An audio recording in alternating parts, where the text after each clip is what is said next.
Good morning, everyone, and welcome back to Coffee and Headlines, our daily get-together live here on Facebook every morning at 10:30 in the morning, where we examine headlines, stories, news, comments, suggestions, and all kinds of ideas that help us have a better life in Puerto Vallarta as an English-speaking community. If you're new to these broadcasts, my name is Paco, and we'd love to find out where you are. So if you're new, let us know that you're new by writing the word new in the comments section.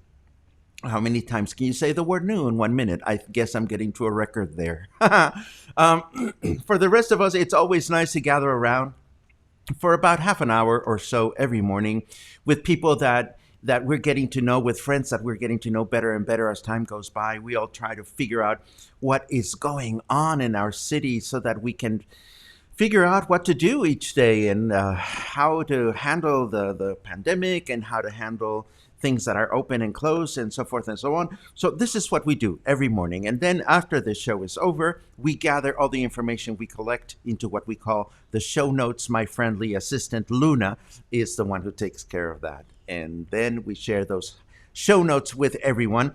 So let me take a quick look at who's here. As always, I remind you, if your questions are important, if your comments are important, please add the letter Q before your questions so that we can make sure to get to them during the broadcast. It's always great to see all kinds of friends from here, there, and everywhere. Good morning, Fernando. Good morning, Karen, Gary. Friends that are here, friends that are elsewhere. My friend Heather Wilson. Heather and I go back like a lot of years. I started working at Vallarta Lifestyles 18 years ago when I first came to Puerto Vallarta, and I met Heather, and I was and continue to be in amazement at her power of words. Heather writes beautifully. Heather writes beautiful articles, and her choice of words is always very Heather, and it's always very precious. So if you've never read Heather Wilson's writing in any of the local papers, you should look her up because she is absolutely delicious to read. My dear friend Logan is here. Yes, it is a little bit cloudy out there, isn't it? We'll get to the weather forecast in a second just to see what's going on. Toronto is in the house. Good morning, Joe. Vancouver is in the house. Good morning, Francois. It's great to see you all. Michael Young, our local opera singer, who's working on his repertoire to delight us all when he moves here. Sly is just down the street. And again, it's always great to see all these familiar faces that are eager to help one another with questions and comments and suggestions and whatnot. I hope that Michael Beaufort is in the house because we want to know how things went with his new menu at Bravo's, not at Bravo's, at Poblanos for the first time yesterday. And, oh, look at that. How sweet. Christina. Well, hopefully you will be here at some point in the future whenever it feels right for you to be here. And it'll be great to see you. Julie appreciates the shout out that we did yesterday for What a Drag. And this is something that, again, we will be expecting to hear more news from the organizers so that we can all be kept up to speed as to how things are going to go on when the event takes place.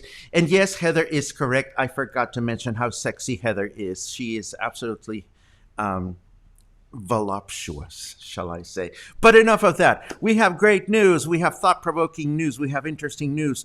The emergency button. Remember the emergency button? Well, let's just dive in. Let's just dive in because there's a lot of things that we need to cover. And I am sorry that you're frozen, Sherry. I hope it is temporary. Things seem to be running okay at my end. So let us move ahead with the news, shall we?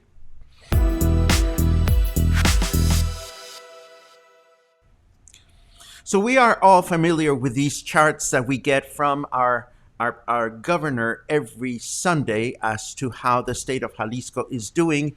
And we know from his constant repeating it that whenever the hospital occupation, which is the chart on the left, or the weekly number of cases per million inhabitants, which is the chart on the right, whenever either one of those charts reaches the peak, which in this case is 400 active cases, and in this case is 1,369 hospital beds, the emergency button is going to be pushed. Now, what exactly does that mean? That means, or it has meant in the past, and that the governor is going to close everything down again. Now, apparently this is changing because the health committee or the health organization that is in charge of determining when these things happen or not have now said that the changes are going to be different if the button gets pushed. Now, let me be very clear here. I am not saying that the button is going to be pushed anytime soon. I'm just saying that they have revealed what would really happen if the button was pushed. The article says that the reality of closing everything down is not going to happen. They have come up with these guidelines several months ago, and they didn't bring them up to light or to the public because things seem to be going just okay. But given the fact that several weeks we've seen an increase in active cases, these people have decided, well, we might as well let you know what will happen if it happens when it happens. So what would it be like if the emergency button got pushed? And Jeffrey, this is really sweet. Jeffrey says, don't push the emergency button. I arrive on Saturday. You are clear, Jeffrey. You are fine because it's not going to happen this week. It's not going to happen Saturday. What we do know, and I have summarized it here. I'll keep looking at the screen to make sure that I have all the facts. Where is my little handy dandy? Poof! There you go. Okay, so if and when the emergency button gets pushed, non-essential activities will stop from 7 in the evening to 6 o'clock in the morning the following day, Monday through Thursday. During the weekend, Saturdays and Sundays, essential activities would also stop. Essential activities would not stop during the weekdays, but everything would stop during the weekends. We would get a 5-day notice such that if we get these figures from the governor every Sunday, the emergency button would not be pushed right on the spot. We would have 5 days to gather everything that we need to buy the groceries and whatnot that we need, and the button would be pushed for 2 weeks starting on a Thursday after the announcement gets made on a Sunday. Sounds confusing enough? That's what coffee is for. I'm sharing this just because, again, I saw 3 or 4 newspapers or news sources bring this to the light, so I suspect the government of Jalisco is getting a little concerned that this might actually happen. So this information has been made available to us, and I wanted to make sure that you knew about this so that we can all plan ahead and make sure that we are going to be okay. Let me move on with my headlines, and then I'll look at your comments in a second. Please know that according to this article from Vallarta Independiente, 1,500 bus drivers have been fined for not wearing a face mask. I assume this is in the state of Jalisco. This was reported by a local source.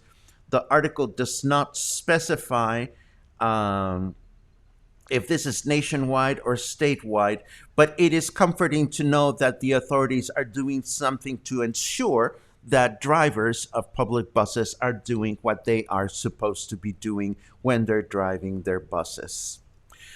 A new report suggests that immunity to COVID 19 lasts for about 4 months. This new report comes from a study conducted in Finland by the Institute, the National Institute of Health and Well-being in Finland. What this means is that you get COVID-19 and you are immune for 4 months, and then after that, the antibodies that live in your body start disappearing, and you have the possibility of catching the virus again. We have seen some scattered reports here and there of people that have had COVID-19 and then they recovered and then they contracted the disease again. In case you were wondering how things are going on with our political parties, while everybody seems to be focused on the elections that are coming up in the United States in less than a month, I found this interesting article on Yahoo News that gives us a good sense as to what is going on with the Mexican political parties as they relate to some of the decisions that Mexican President Andrés Manuel López Obrador has been putting out in his strategies. This article is in English. The article comes from Yahoo, and I will leave you the bookmark for it so that you can read it. Before I get into the Montezuma business, let me take a quick look at your comments to make sure that you are doing okay. Let's see. Claudia Fluvial is in the house. Claudia and Carmen are the owners of the late El Arrayan restaurant, a beautiful Mexican restaurant. They had told us that they are going to continue to manufacture their salsa, their famous salsa negra, and I hope that that is the case because I could use some salsa from El Arrayan for my quesadillas today. Trish is back. Good for you, Trish. Welcome back to Puerto Vallarta. Let's see.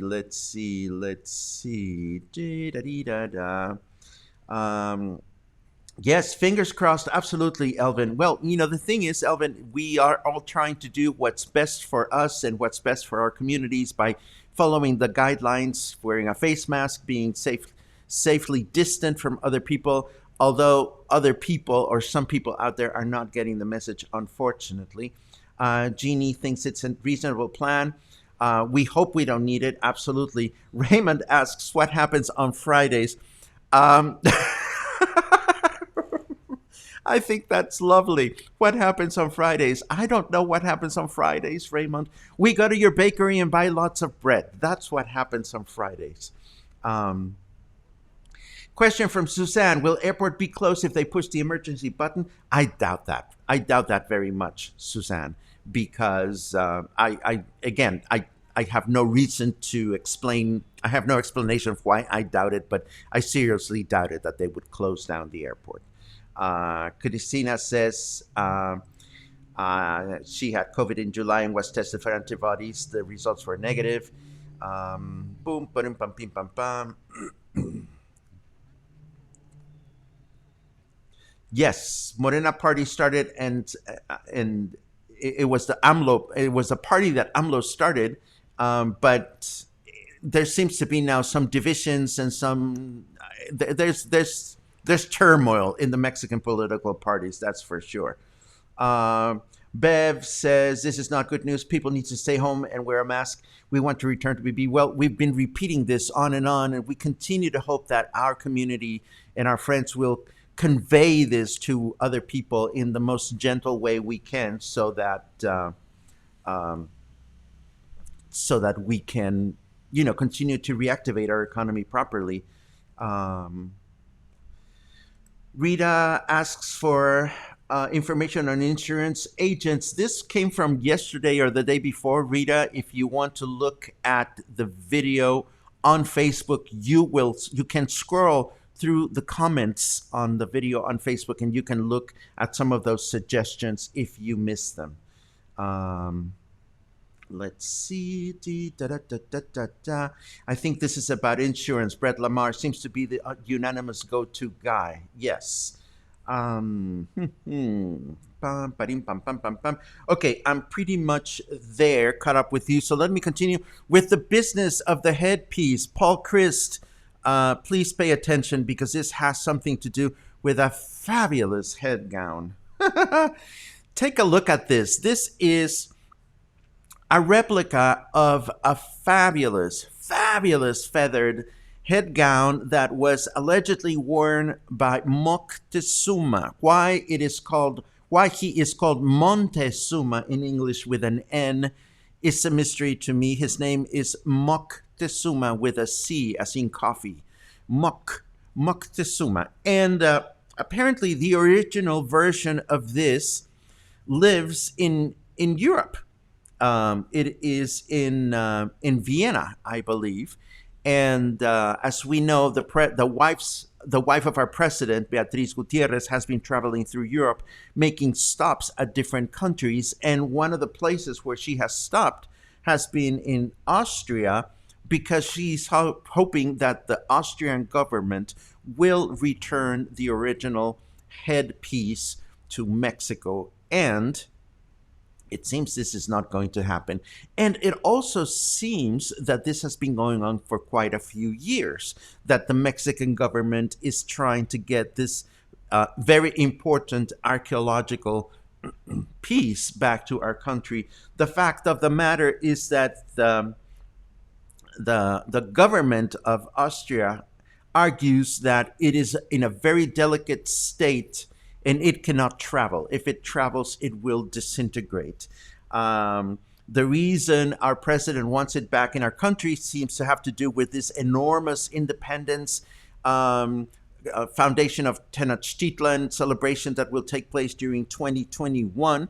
Our president insists this belongs to us. The government of Austria insists if it travels, it'll disintegrate. We will only have to find out what happens with this afterwards. In the meantime, this replica lives, I believe, in the National Museum of Anthropology in Mexico City. Isn't it fabulous? I would love to have worn that. Anyhow, moving on. Remember, we've been talking about the different labels that have been applied to local products. Well, apparently two of the big cheese and yogurt manufacturers in Mexico, Lala and Philadelphia, are having a hissy fit because they have to put labels on their cheeses that say our cheeses are made with 100% milk, but their cheeses are not made with 100% milk. So they have been their products are being confiscated by the government because apparently they're not following the new guidelines. So there is a lot of back and forth. He said, she said, well, our products are healthy. They're not. They're made with milk. No, they're not, so forth and so on. So I'll have you know that the big picture of this is that the new healthy guideline labeling of products is ruffling a lot of feathers. I'm not going to say that you should or you should not buy these products. Just know that you may not be getting what the label says. And this is going to probably continue going on for a little while the Mexican manufacturers adjust to the new guidelines set forth by our government. Let me take a pause here and take a look at your comments before we dive into the weather forecast. Nya. Let's see. Oh, pizza dough. How fabulous. You're never late, Joe. You are wonderfully welcome here whenever you get here. Let's see.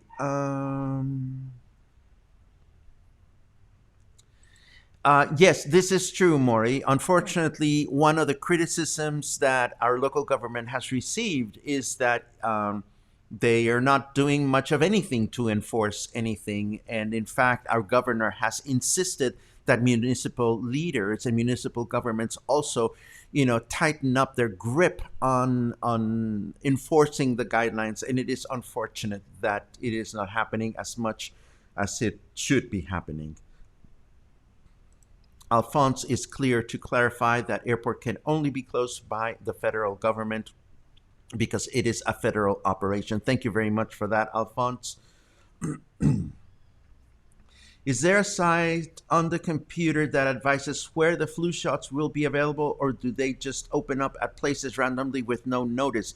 John, I would ask your primary care physician for an answer to that question because I don't know if anybody knows of a specific place where you can go get a flu shot as they become available. I understand that they are already available and they're being distributed to health personnel.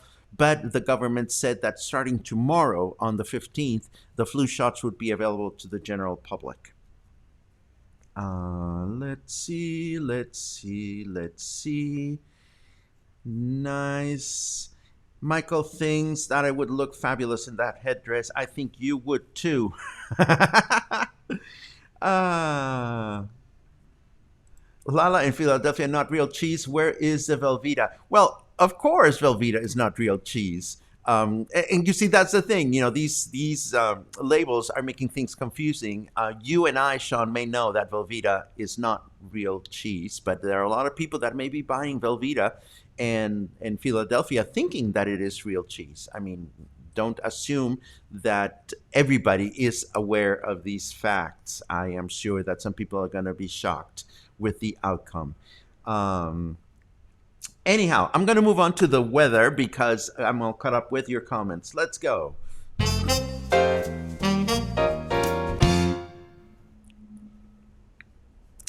28 degrees Celsius feels like 33, 83 degrees Fahrenheit. Humidity is at 79%.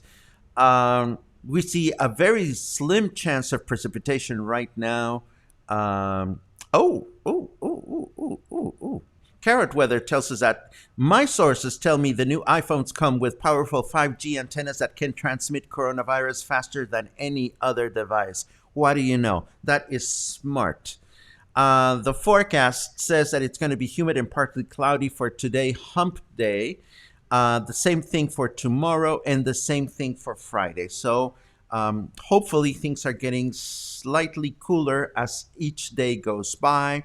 And hopefully humidity will cease to exist as we know it in the days to come, as is always the case during this month.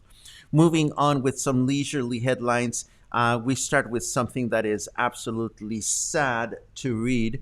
The New York Philharmonic has canceled the rest of its season, saying that there's a growing sense that the resumption of large-scale performing arts in New York and throughout much of the United States is still almost a year away.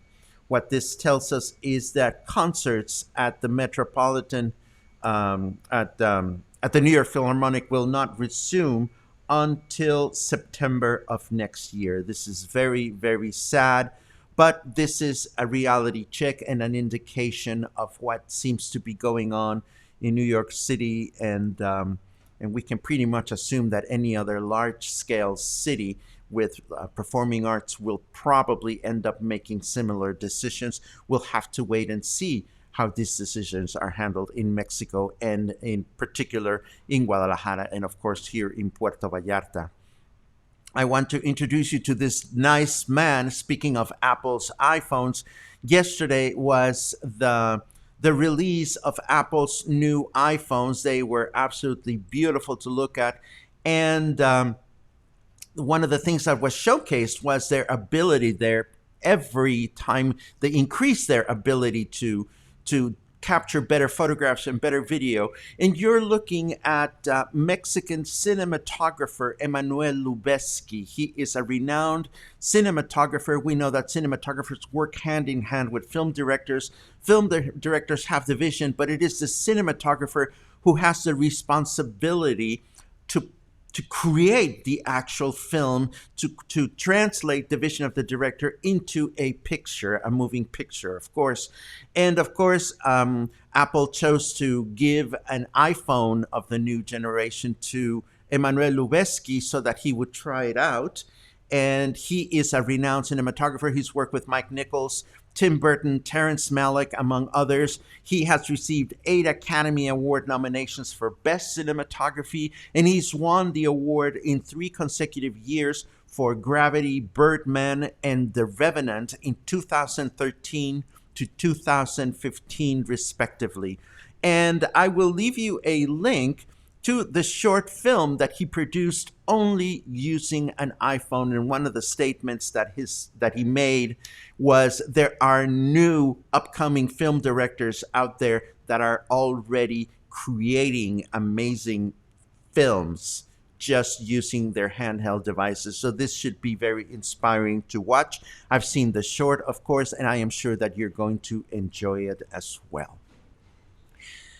I have this news item about a woman. She's not a lady yet, but she's probably going to become a lady, as in a Mexican lady, because this woman, this girl, actually was captured on video walking a tiger. How do you say tigre de Bengala in English? I don't know. In Spanish, these kinds of tigers are called tigre de Bengala. I don't know if the translation is Bengal. I have no idea how to say it. But the short of it is, this woman was out and about walking a tiger, and she even said, oh, we have another tiger that's smarter than this at home. Needless to say, having these kinds of animals as pets is a crime in Mexico. It's not allowed. So hopefully the authorities will visit or will identify who these people were. This happened in the state. This happened in Guasave. I think Guasave is in Culiacan. It happened in the state of Sinaloa, north of Puerto Vallarta. So yeah, thank you for the clarification, Lynn. Bengal tiger. Thank you very much for that. Yes. What would anyone want to have? Why would anyone want to have a Bengal tiger as a pet is a mystery to me. And the last headline that I want to show you is not so much, well, it is a headline, but it's much more than that. It's just a state of affairs. Here at Coffee and Headlines, we frequently mention that we are an advertiser-free project, meaning that if you go to the website, you will not find a website that is plastered with ads for companies and restaurants and real estate agencies and whatnot. This is a choice that I've made because oftentimes a lot of publications that do allow for advertisers also let those advertisers influence the editorial content, and we would never want that to happen here. But things might be a little challenging these days for Vallarta Opina because the headlines, the website in Vallarta Opina starts with a big ad at the top saying, advertise your business here, and then advertise your business here, and then advertise your business here. And somewhere along the lines, you find the news headline, which is that Nuevo Vallarta has new letters in their malecón. I don't know exactly where these letters are located. But then the news item is interrupted by another ad. This is for a pizza place called Il Padrino. And then we see more of the news item. And then we see another ad for Il Padrino. And then another ad and another ad for Il Padrino. So it is unfortunate that for many print publications right now, things are challenging. Everybody's looking for advertisers to be able to support their operation. Here at Coffee and Headlines, as you know, we are a community-driven or community-supported project. You support the operation. In this way, we try to keep things as clear and as transparent as possible as far as getting important information directly to you. Let's hope that the Vallarta Opina newspaper will continue to recover economically, and all the other papers and magazines and so forth and so on that are struggling. Let's hope that times continue to get better for all involved. Let me take a quick look at your final comments before we continue with our day. Dun, dun, dun, dun, dun, dun. Gorgeous headdress. We've talked about that. We've talked about Brett Lamar. Uh, let's see. Logan says that the British Museum in London would have to clear out 90% of its inventory. It's interesting, isn't it? How things that belong to certain countries end up in other countries' museums. I don't know exactly the details about that, but there must be a lot of politics involved. Um, Sean, I'm on your side. I buy Velveeta. I don't know what it's made of, but I buy Velveeta.